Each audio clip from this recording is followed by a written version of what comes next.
Good morning बच्चों। देखिए, हमारी चर्चा चल रही थी हिंदी साहित्य के आधुनिक काल पे, और हिंदी साहित्य के आधुनिक काल के कुछ जो कालखंड हैं, कुछ जो इस तरह का जो वर्गीकरण है उस पर हम चर्चा कर चुके थे, जिसमें भारतेंदु युग हो चुका था, द्विवेदी युग हो चुका था, अगला छायावादी युग है उस पर हम चर्चा कर चुके थे, और उसके बाद प्रगतिवादी युग है वो हमारा चल रहा था।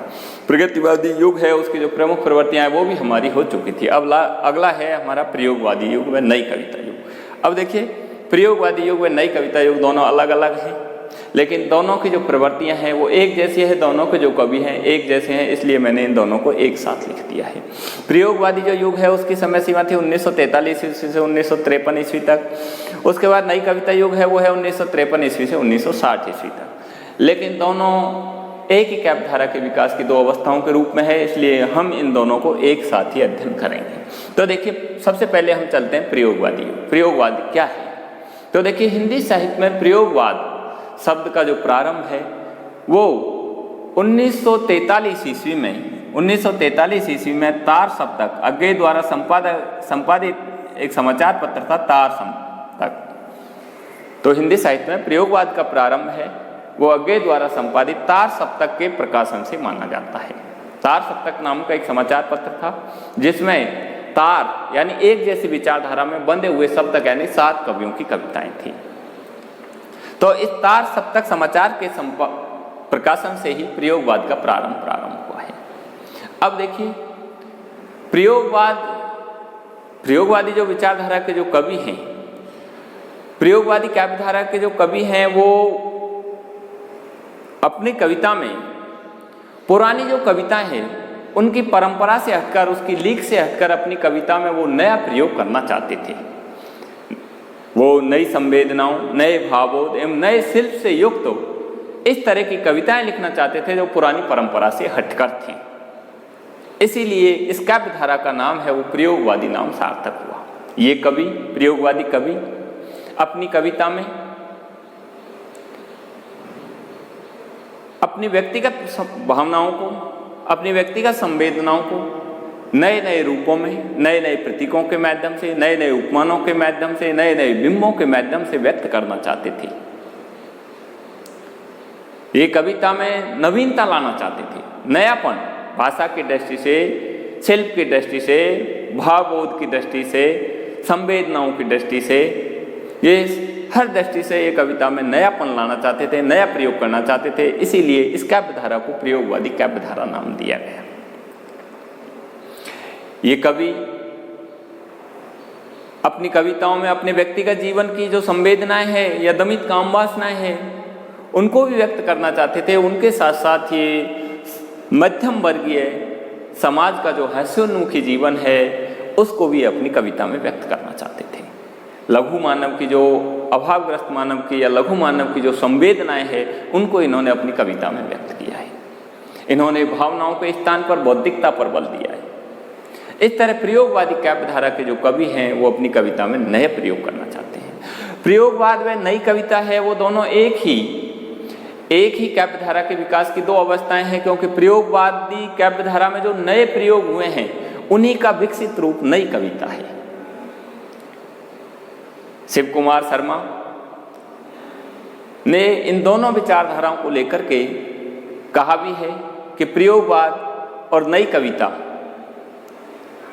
दोनों एक ही काव्यधारा के विकास की दो अवस्थाएं हैं। 1943 से 53 तक की जो कविता है वो प्रयोगवादी काव्यधारा कहलाती है। 1953 से 1960 तक की जो कविता है वो नई कविता कहलाती है। साहित्य में जो नए प्रयोग हुए, प्रयोगवादी काव्यधारा में जो नए प्रयोग हुए, उन्हीं की विकसित अवस्था नई कविता है। इस तरह उन्होंने प्रयोगवाद और नई कविता को एक ही काव्यधारा के विकास की दो अवस्थाओं के रूप में माना है। उन्होंने कहा भी है कि प्रयोगवाद और नई कविता, प्रयोगवादी जो प्रमुख कवि हैं वही नई कविता के आगे जाकर के वही नई कविता के प्रमुख हस्ताक्षर बन गए। इसका मतलब है प्रयोगवादी कवि और नई कविता के जो कवि हैं वो भी एक जैसे ही हैं, एक ही है। आगे नई कविता उसका प्रारंभिक रूप है, वो प्रयोगवादी काव्यधारा उसका प्रारंभिक रूप है, तो नई कविता उसका विकसित रूप है। इसलिए इन दोनों में कोई सीमा रेखा नहीं खींची जा सकती है। इस तरह उन्होंने प्रयोगवाद में नई कविता को स्पष्ट किया है।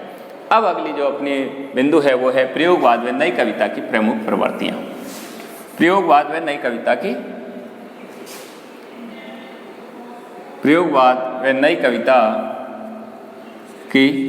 प्रमुख प्रवृत्तियां।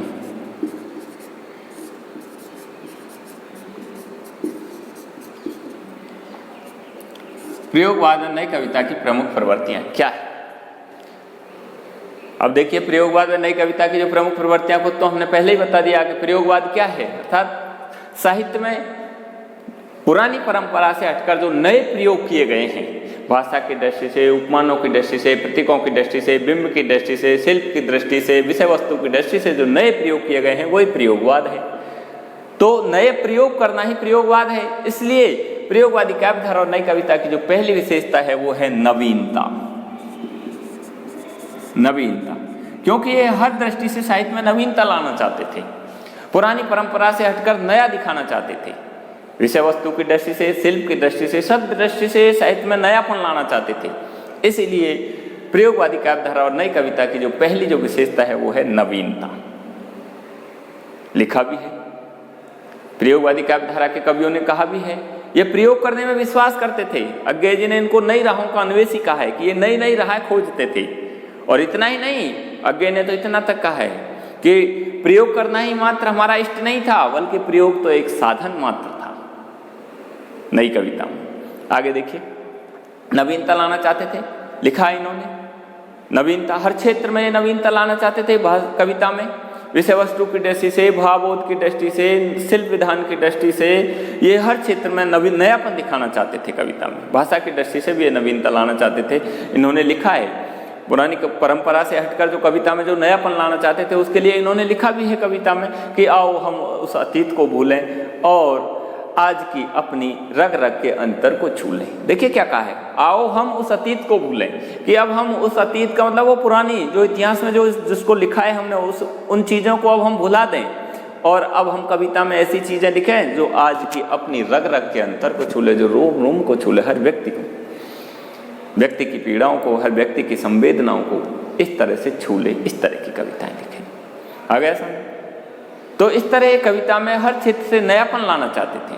पुरानी जो भी चल रही थी कविता में, जो पुरानी जो भी उपमाएं, विशेषताएं या जो भी प्रतीकात्मकता थी, उनको सबको हटाना चाहते थे। एक जगह उन्होंने लिखा है, चांदनी के लिए इनके लिए लिखा है, वंचना है चांदनी से। कवियों से कहा है कि जिस चांदनी को तुम सफ़ेद स्वच्छ शीतल बता रहे हो वो सब ठग, वंचना है चांदनी से।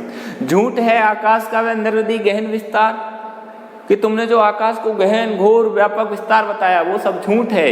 शिशिर की राका निशा की शांति है निस्सार। आ गया सब? तो इस तरह पुरानी जो बातें थी उनका सबका एक विरोध करना चाहते थे और विरोध करके और साहित्य में एक नयापन लाना चाहते थे। आ गया समझ? और भी लिखा इन्होंने, नए विषयों को कविता का विषय बनाया इन्होंने नए नए विषयों को।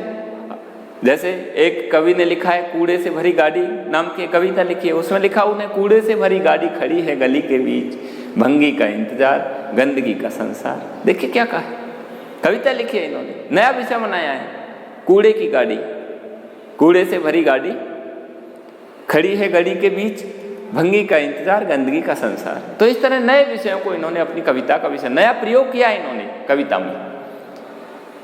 नया प्रयोग, नया विषय लो, जिसको अब तक इन्होंने कवियों ने जिस विषय को नहीं छुआ, जहाँ तक नहीं पहुँच पाए, उसको इन्होंने अपनी कविता में प्रयोग किया। अगली जो विशेषता थी वो थी बौद्धिकता।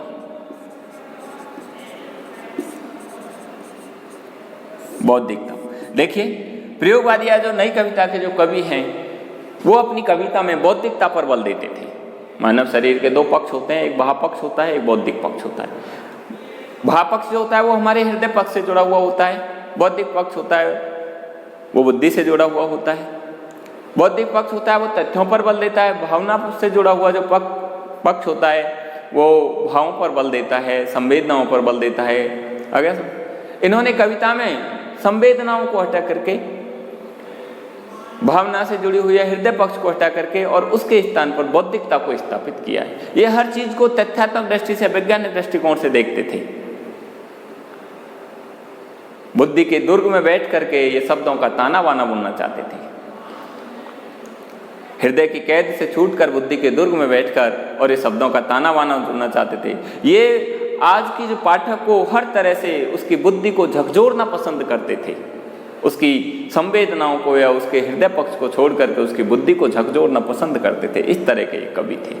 लिखा है इन्होंने, एक जगह लिखा है, अज्ञे जी ने लिखा, मेरी विशाल बुद्धि, मेरी विशाल बुद्धि सूर्य चंद्र तारों के ताप वेग नाप रही। मेरी विशाल बुद्धि सूर्य चंद्र तारों के ताप वेग नाप रही। मेरी अतर्क शक्ति जल थल समीर व्योम विद्युत को चाँप रही। इस तरह की बातें लिख करके और इन्होंने अपनी कविता में बौद्धिकता की प्रतिष्ठा की है, बौद्धिकता को स्थापित किया है। इसके बाद अगली जो विशेषता है प्रयोगवादी काव्यधारा नई कविता के कवियों की, वो है अतिशय व्यक्तिकता। अतिशय व्यक्तिकता, अतिशय व्यक्तिकता। अब देखिए, अतिशय व्यक्तिकता, वैसे तो जो भी कवि है वो जब भी कोई साहित्यिक रचना करता है तो अपने व्यक्तित्व से असंपृक्त नहीं रह सकता है। व्यक्तित्व का कहीं कहीं उसमें जुड़ाव निश्चित होता है। आ गया समझ? आपने देखा होगा भारतीय हिंदू युग है, छायावादी युग है, उन कवियों ने भी अपनी कविता में अपने व्यक्तिगत जीवन की संवेदनाओं को, व्यक्तिगत जीवन के सुख दुखों को उन्होंने भी अपनी कविता में व्यक्त किया है। लेकिन जो प्रयोगवादी काव्यधारा के जो कवि हैं, उन्होंने तो अपनी व्यक्तिगत संवेदनाओं को, अपने व्यक्तिगत जीवन की जो भी कुंठाएं हैं, व्यक्तिगत जीवन की जो भी इस तरह की जो संवेदनाएं हैं, निराशाएं हैं, उनको इस तरह से अपनी कविता में प्रयोग कर दिया है कि उनकी जो कविता है वो एक आत्मविज्ञापन सा दिखाई देने लग गई है। आत्मविज्ञापन सा दिखाई देने लग गई है। पाठक को ऐसा लग रहा है जैसे मानो कवि किसी समाज की बात न बता करके मानो खुद के घर की बात बता रहा हो, खुद के जीवन की बात बता रहा हो। आपने देखा होगा एक कविता में कवि ने लिखा है, व्यक्तिवाद प्रयोगवादी काव्यधारा के कवि हैं, उन्होंने एक कविता में लिखा है कि साधारण नगर के एक साधारण घर में मेरा जन्म हुआ। साधारण नगर के एक साधारण घर में मेरा जन्म, साधारण नगर के एक साधारण घर में मेरा जन्म हुआ। बचपन बीता अति साधारण, बचपन बीता अति साधारण, साधारण रहन सहन, साधारण खान पान। अब आप बताओ, खुद के जीवन की बात बता रहा है, खुद के रहन सहन की बात बता रहा है, खुद के नगर की, खुद के परिवार की बात बता रहा है। तो इनकी जो कविताएं हैं उसमें इस तरह की बातें बताने से पाठक को वो अतिशय व्यक्तिक लगी। अत्यधिक व्यक्तिकता का प्रयोग इन्होंने अपनी कविता में किया, इसलिए इनकी कविता है वो कहीं कहीं तो आत्मविज्ञापन सी दिखाई देने लग गई। अगली जो विशेषता है वो है प्रयोगवादी काव्यधारा के कवियों की, वो है क्षणवादी जीवन दर्शन। क्षणवादी जीवन दर्शन, इसको क्षणवादी जीवन दर्शन बोल दो या क्षणिकता बोल दो, एक ही बात है। क्षणवादी जीवन दर्शन। देखिए, प्रयोगवादी काव्यधारा के या नई कविता के जो भी कवि हैं वो क्षणवादी थे। क्षणवादी का मतलब है जो क्षण उनको मिल रहे हैं उनको सुख से भोगिए, वैभव से भोगिए। आ गया समझ? अतीत की बातों को भुला दीजिए, भविष्य की चिंता मत करिए और जो वर्तमान है उसको सुख से भोगिए। यही क्षणवादी जीवन दर्शन होता है। जो क्षण हमको मिला हुआ है, वर्तमान में जो क्षण हमको जिस रूप में मिला हुआ है उसको सुखपूर्वक भोगिए, उसको आनंद के साथ व्यतीत कीजिए। यही क्षणवादी जीवन दर्शन होता है।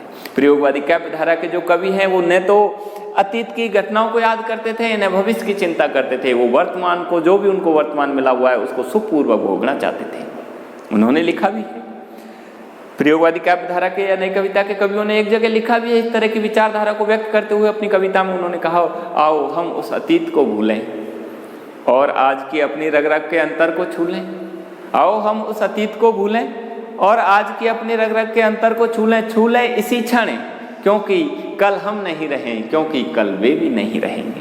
देखिए क्या कहा, क्योंकि कल हम नहीं रहें, क्योंकि कल वे भी नहीं रहेंगे। आ गया समझ? इसका मतलब है कि हमको जो क्षण मिल रहा है उसको इस तरह भोग लीजिए कि उसकी जो चरम सीमा है, उसकी जो पराकाष्ठा है उस तक पहुंच जाइए, क्योंकि पता नहीं कल हम भी नहीं रहें, कल क्योंकि वे भी नहीं रहे, हमारे जो सुख हैं वो भी नहीं रहे। आ गया समझ? तो इस तरह प्रयोगवादी काव्यधारा के जो कवि हैं वो अपनी कविता में क्षणवादी जीवन दर्शन या क्षणिकता पर महत्व देते थे, क्षणवादी थे। धन्यवाद। इसके बाद अगली जो चर्चा है वो हम अगली वीडियो